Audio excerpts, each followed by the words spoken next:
Here's a look at our top stories. The opposition is accusing Prime Minister Stephen Harper of proroguing Parliament so he can avoid questions about the Senate expense scandal.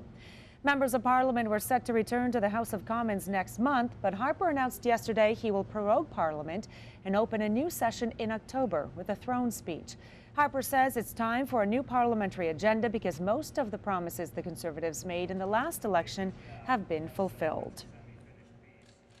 Well, there is opposition at City Hall to a second casino in the city of Ottawa. The Board of Health voted to reject the idea of expanding gambling options for residents and tourists. The board voted 8-1 to reject a new casino. Last week, Medical Officer of Health Dr. Isra Levy warned increasing the availability of gambling would likely result in an increased prevalence of problem gamblers.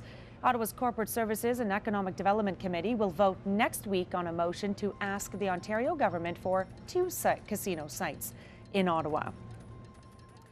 And joining us now to chat more about this story is Councillor Shad Qadri, also a member of the Ottawa Public Health Board. Councillor Qadri, thanks so much for joining us. Good morning, Annette. You are the one, the 8-1 vote last night, you are the one to reject that motion. Tell us why. Well, I feel that the decision on expansion of any casino or any gambling facility in Ottawa rests with City Council, and I didn't want to tie those hands with the vote last night at Public Health before stopping the expansion. That being said, Dr. Levy's report came out suggesting that we already have a growing number of gambling addicts in our city and that there's not enough help for them. So what's the answer? Where's the balance to whether or not Ottawa should have an expanded casino or 2 casinos and still be able to deal with what seems to be a problem? Well, Annette, part of the report last night from Public Health was about not only about expansion or non-expansion of gambling or casino, but also about funding formula. And that funding formula carried last evening in terms of asking the provincial government for $2 million additional, as well as some of the funds from the City of Ottawa, revenues that we generate from the casino.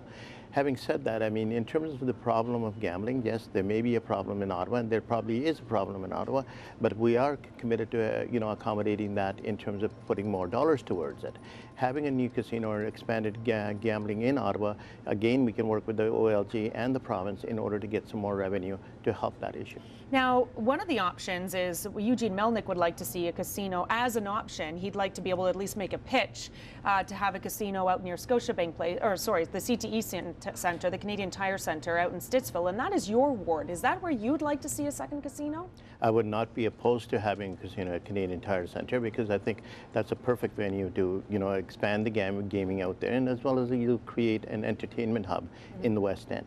How is what happened last night at the Board of Health meeting going to affect the decision that is made next week when the committee votes to ask the province for the option of having 2 casinos? Is that going to influence councillors next week? I think the first step in this process is to ask the province in terms of will they allow us 2 casinos, number one. And if that goes forward, then I think the City Council will definitely look at that and make their judgment based on what is in front of them at that time.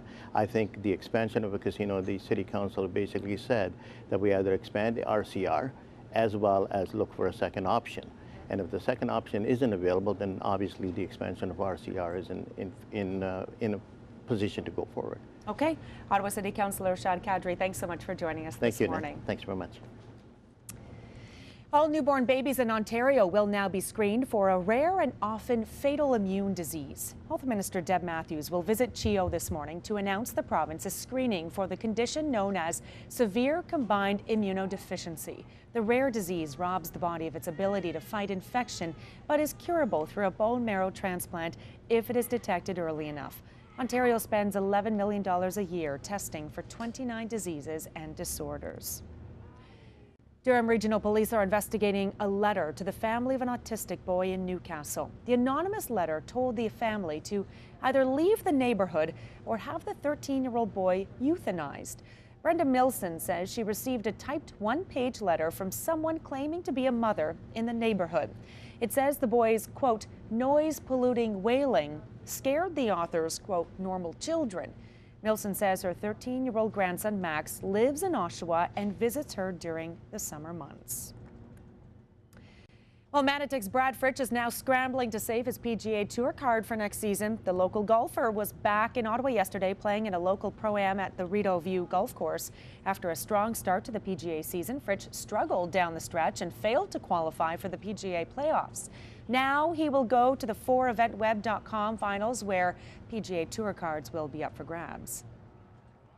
Yeah, I put myself in a tough spot, and obviously last week didn't go like I wanted to, but overall it was a good year, trying to get adjusted to all the new golf courses and obviously playing against better players all year. So, you know, I'll take what happened this year. Obviously I have no choice, but you know, going forward I've got a little bit of status for next year. As it stands right now, Fritsch will still be able to play in 12 to 15 PGA events next season. He has earned just over $450,000 this season.